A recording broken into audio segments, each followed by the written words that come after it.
Coming up on Network Africa, Malawi votes for the next president in presidential and parliamentary elections across the nation.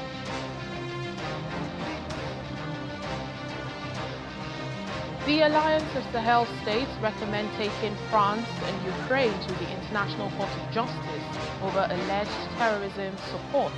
Plus, Kenya issues arrest warrant for British national over 2012 murder of Agnes Wanjiru.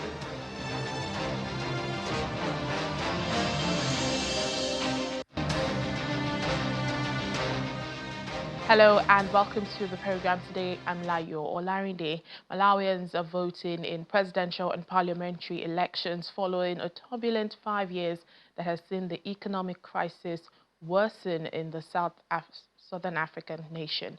President Lazarus Chakwera is vying for a second term, his main rival being Peter Mutharika, an octogenarian who has previously been in office. In the cities, campaigning have been overshadowed by fuel shortages, which have led to long, frustrating queues at petrol stations. The rising cost of living has also been a major concern for voters.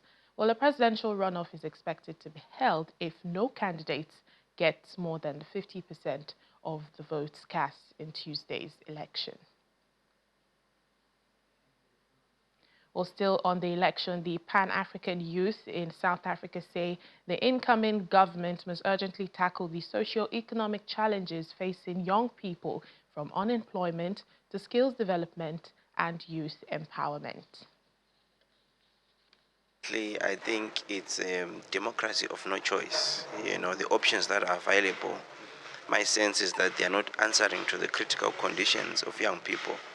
There are options that limit the aspirations of the young people. We know President Chakwera, he hasn't delivered much in terms of what he promised throughout his run of the term.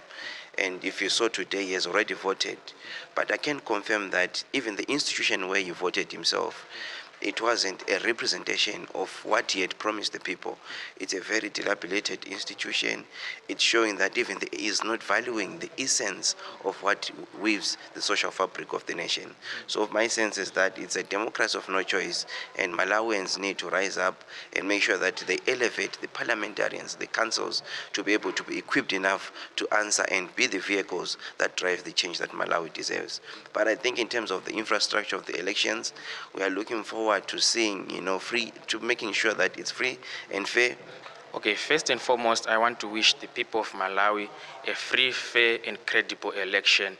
And coming to the issue of the young people across the continent and across the region has been facing a lot of challenges in terms of things like systemic violence, discrimination, being put out of the electoral processes, and in terms of engaging and even contesting.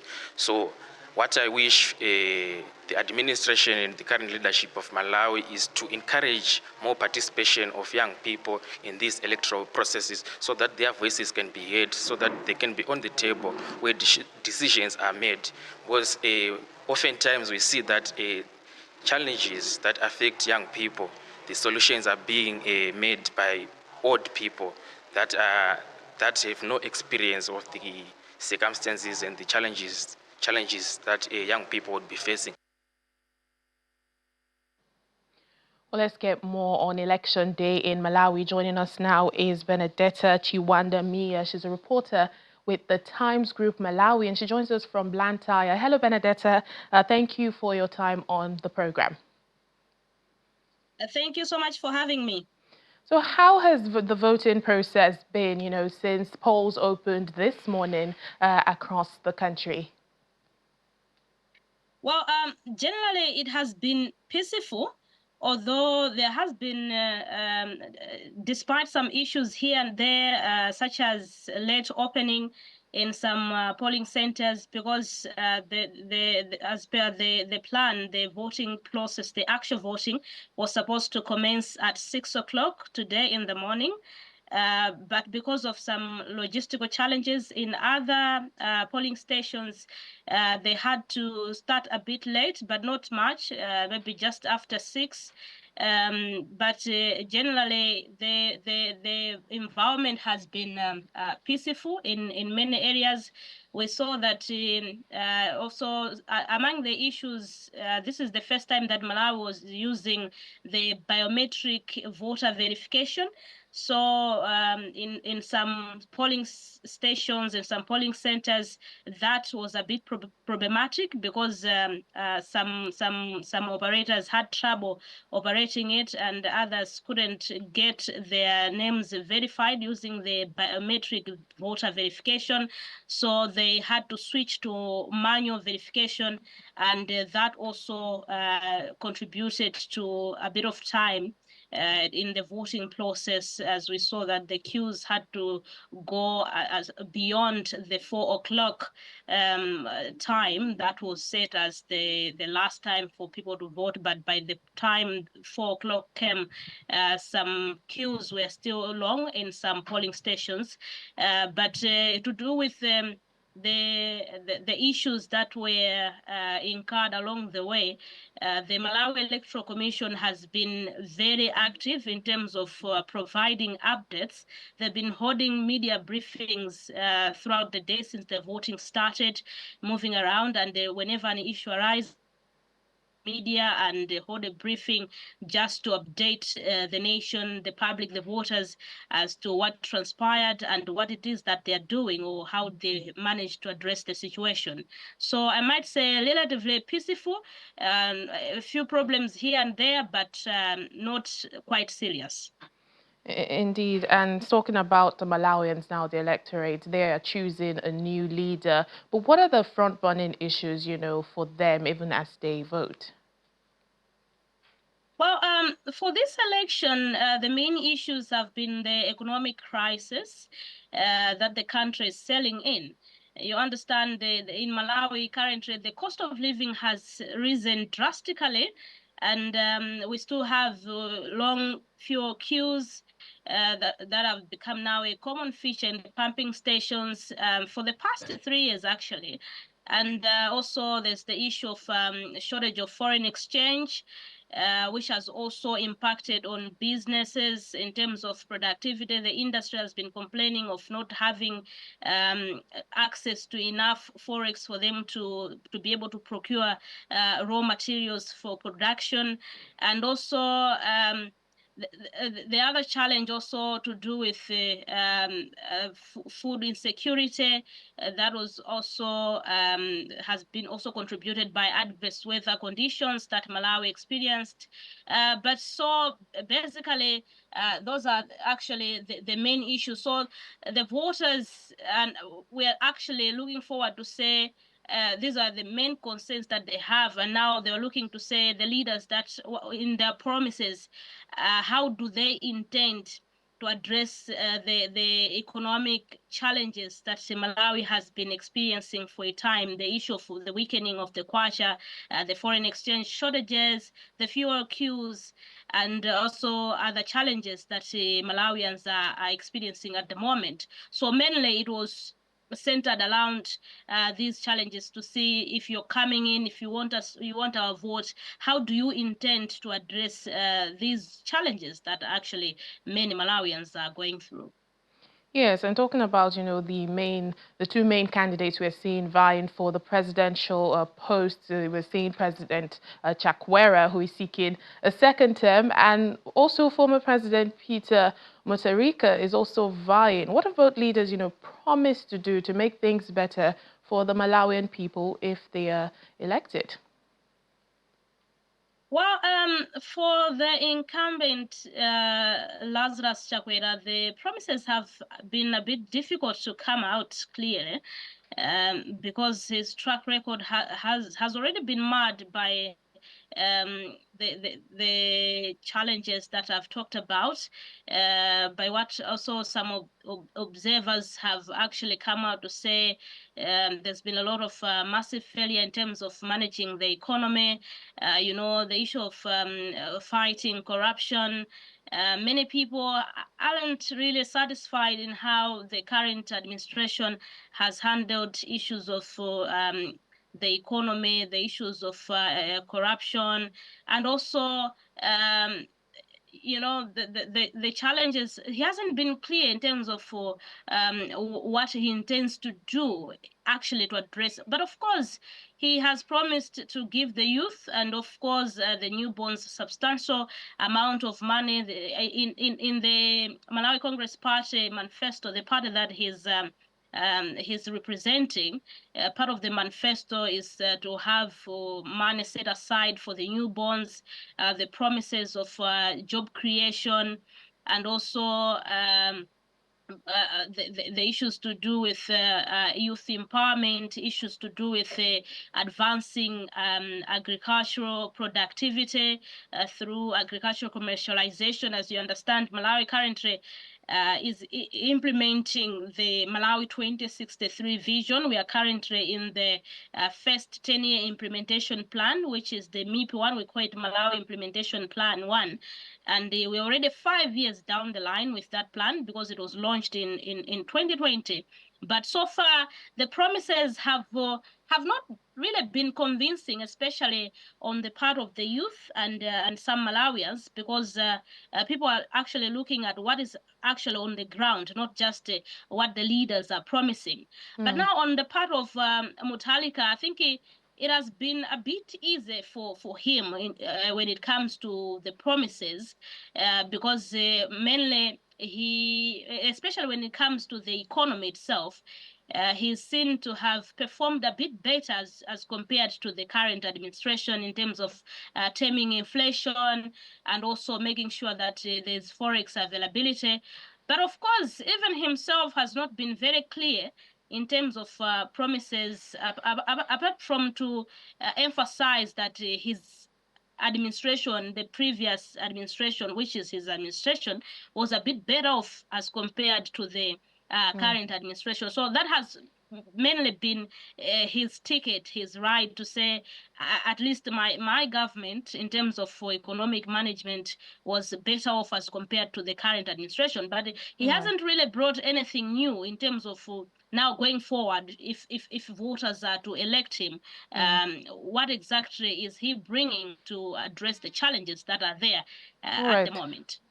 All right, Benedetta, thank you so much. Just before I let you go, when are results expected? We know, if a presidential runoff could happen if no candidate gets more than 50%. So when are we expected to get, the results of who? Yeah, that's actually most of the voters do really think that we are definitely going to have a rerun, because we have 17 presidential candidates vying for the presidential seat, which of course the main ones who might grab the votes, share the votes, are maybe 3, 4, or 5 candidates. But still, the results are supposed to be announced within 8 days from the polling day. However, along the way, we should be able to get a picture in terms of who is leading, because as the results start coming in, as soon as they finish voting, they'll start counting. So in the next 2-3 days, the results will be coming in, and we'll have a picture in terms of who is leading. But the votes can be announced any day, as long as it's within the mandatory 8 days from the polling day. All right, then. Thank you so much, Benedetta Chiwandamia, Malawian reporter with the Times Group. Thank you once again. Thank you so much. Well, let's take a break now on the program. Still to come. The global Sumud flotilla departs Tunisia's Bizerte en route to Gaza to deliver humanitarian aid. The activists say they are prepared for the high risk of this journey. Please.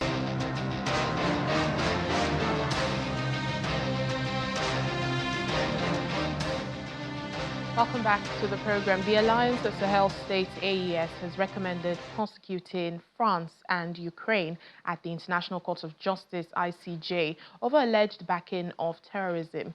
Niger's Minister of Interior and Decentralization, Mohamed Toumba, announced this while speaking to delegates at the second meeting of the AES Justice Ministers. The move builds on proposals from an earlier meeting in Bamako, Mali, where ministers suggested creating a Sahelian criminal and human rights court and a high-security prison to handle terrorism cases, reducing reliance on international institutions. Well, the AES is accusing France, Ukraine, and several foreign media outlets of supporting terrorism. The claims include prosecuting the outlets, suspending their broadcast, and investigating a journalist for alleged links to jihadist groups. The police have physically removed the Gambia's Auditor General, Mamadou Cisse, from his office after he refused to give up the post in a government reshuffle carried out by President Adama Barrow. Cisse, who has spent almost 3 years as Auditor General in the West African state, says he had turned down President Barrow's recent offer to become the trade minister. However, the president insists he originally agreed, but then later changed his mind. The row has angered many Gambians, with some of them accusing the president of trying to replace Cisse with someone who will shield him from corruption allegations. The president has promoted the Director of Internal Audit, Cherno Amadou Sowe, to the post of Auditor General, but he is yet to report to work following the public backlash.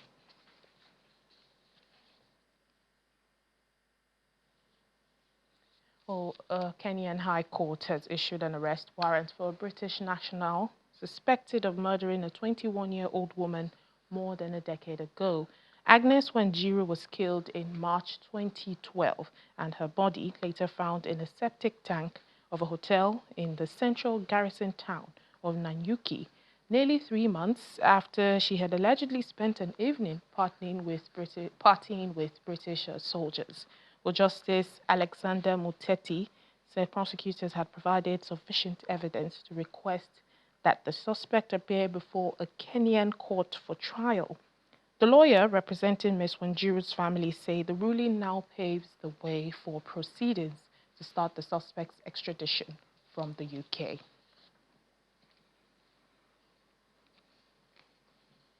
Let's get more on this story. Joining us now is Cyrus Ombati, a Kenyan journalist in Nairobi. Hello, Cyrus. Thanks for joining us. Help us understand, the circumstances surrounding Ms. Wanjiru's unfortunate death back in 2012. Well, as you have put very clear in this, Wanjiru was more of a girl in the Nanyuki town where most soldiers from the UK frequent for training. They usually come here annually for training purposes. So we understand that she was killed and her body was stabbed in a septic tank. That was almost 10 years ago. Then the body was discovered later on. By then, the soldier who was behind the same and his group had turned back to the UK. So since then, investigation began, and it has taken almost more than a decade for this matter to arrive where it is. It's a political thing, but it has reached where it has now reached because of the pressure which has been coming from the family and Kenya itself. And since 2012 till now, I mean, over a decade, why has it taken this long to, get to this point of issuing an arrest warrant? Well, you see, there's the issue of the girl itself, herself, her family is poor in a way to pursue the matter. Then there's an issue of politics in it because the UK itself has not been a kind of cooperative with Kenya. And there was no also goodwill from Kenyan side to investigate the matter. There were also attempts by other parties to kind of investigate and compromise the family of Ms. Wanjiru. But then in the end, it has reached where it has reached to be in this where we are now. That's how it has taken that long. And my next question was, going to be about the cooperation of the British government. The lawyers for the Wanjiru family say the process of extraditing the suspect can now begin. I mean, how confident are they that this could happen? Well, you see, this is another process which is going to take longer because now Kenya has to apply that extradition kind of order to the UK. The Kenya and the UK have an agreement more of to exchange prisoners or suspects. Now it will depend on the side of UK if they are going to cooperate and send the suspect to Kenya. It's another question because you see, you can, all along there have been questions about the state of Kenyan prison or the criminal justice system, in the sense of that they are saying the Kenyan prisons are dirty, or they're not all kind of habitable for their people to stay here. That would be another issue now to debate in the UK prisons. And finally, how is the Wanjiru family reacting to this latest development on their daughter's case, and also Kenyans who have been following this since 2012? Well, as you put very clearly, the family of Ms. Wanjiru, the family of Ms. Wanjiru, they've said these are a step forward in terms of getting justice in the matter. They hope that it will now move to the next level of ensuring that the suspect is brought to Kenya for prosecution. That's another issue now to follow and wait and see whether it will happen, of which I doubt it may happen, because we've never had such a process taking place where you find a Briton being brought to Kenya for prosecution. All right, then, Cyrus Mbati, Kenyan journalist, thank you so much for speaking to us. Thank you so much, Family. Well, vessels in the Gaza-bound global Sumud flotilla have continued to depart from Tunisia's Bizerte region. Despite the high risk of being attacked at sea, activists and humanitarians say they are all prepared, and everyone involved in this mission has accepted the risk. The flotilla includes dozens of vessels from across Africa, Latin America, Europe, and Asia, with many nationalities on board. Last week, the group claimed 2 of its ships had been hit by drone attacks, while Tunisia's Interior Ministry called the second a premeditated aggression. Well, earlier, the Israeli authorities warned that any unauthorized attempts to breach the blockade are dangerous, unlawful, and would undermine ongoing humanitarian efforts.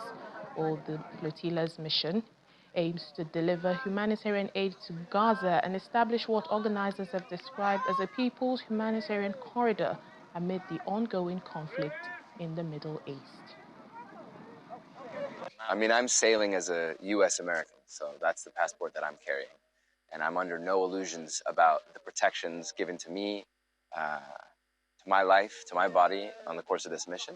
But I think it's very important in a country like the United States, where I was born and raised, that we raise, heighten the pressure, and that we mobilize people that for far too whom it's conflict that feels over there, far away, a humanitarian tragedy.